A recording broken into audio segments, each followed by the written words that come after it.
Relação do futebol brasileiro em relação a isso, né? Mas quem é que futebol num negócio que dá prejuízo? Para ganhar mais dinheiro.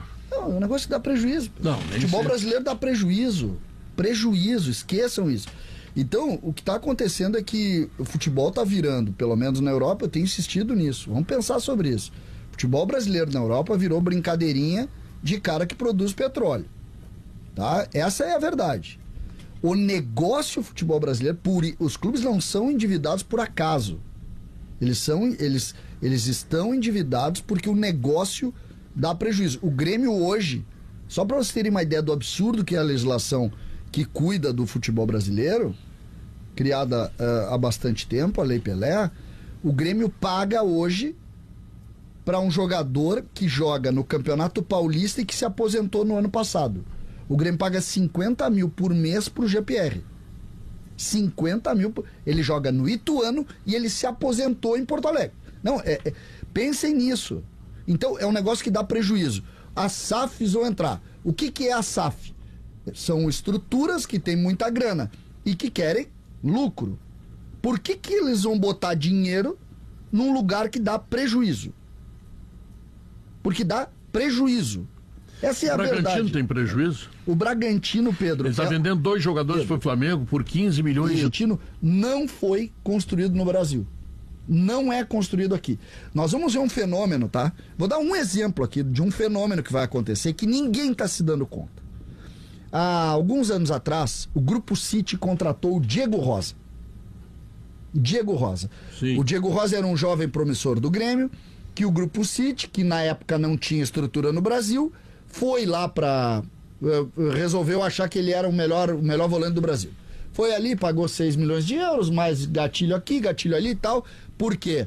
Porque a legislação brasileira permite que tu faça multas para o mercado do exterior acima do valor do contrato. Na legislação brasileira para clubes brasileiros, tu não pode fazer multa. Ele representa a soma do salário anual vezes 100. Vezes 13, vezes 100. O contrato do senhor Diego Rosa naquele episódio, a rescisão nacional dele teria saído 5 milhões de reais. Ou seja, praticamente 10. Claro, põe no Bahia. Bota no Bahia.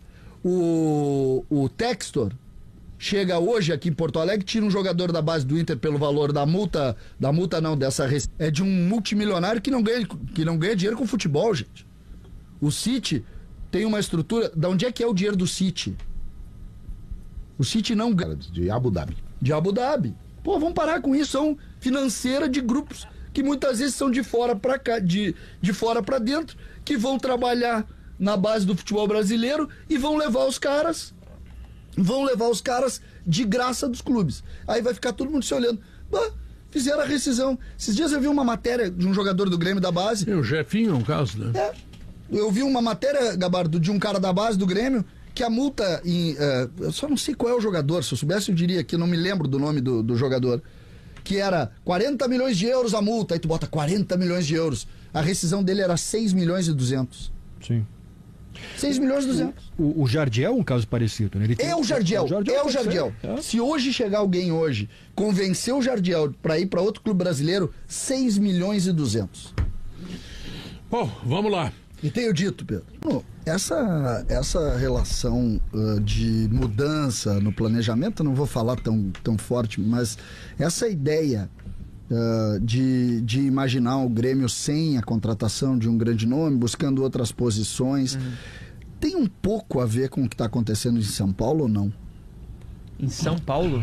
Com a boa participação do Grêmio na Copa São Paulo. Mais ou menos, Acho que existe alguma expectativa sobre algum dos atletas que estão lá? Dia sim, com certeza, né? Mas tem outros jogadores que estão sendo observados também. Mas assim, que algum deles vai voltar direto, guindado ao elenco profissional, não dá pra garantir ainda. Porque, Pedro... Não tem chance. O Renato demora pra botar jogadores como o Natan, por exemplo, que tá praticamente pronto, né? Na semana passada, Pedro... Não vai botar um menino de 18 anos. Né? Nós falávamos sobre isso, né? Sobre a pressão, sobre a dificuldade que o Grêmio tem em relação a conviver com o fato da Sombra Soares ainda estar aqui, né? Então o torcedor pede por um grande 9. E nós falávamos isso na semana passada, não me lembro se tu já tinha voltado, Pedro. E... Vou te contar, isso é tão louco. Segunda-feira à noite eu fui convidado pelo dono da casa onde morava o Soares, vai fazer um churrasco. Virar essa não, página, o Ademir mandou te convidar. Ele não esqueceu nada nas gavetas lá. Pode ter esquecido. Não abriram as gavetas, ver se é, jogo, uma coisa lá. E aí eu tava na cama onde dormia. E com o Potter. E com o Potter. E o Adas fez uma frase que é brilhante. É brilhante. Só existe um jogador no mundo que não receberia pressão do torcedor do Grêmio quando botasse a camisa 9 do Grêmio pra jogar o Campeonato Gaúcho. Jardiel.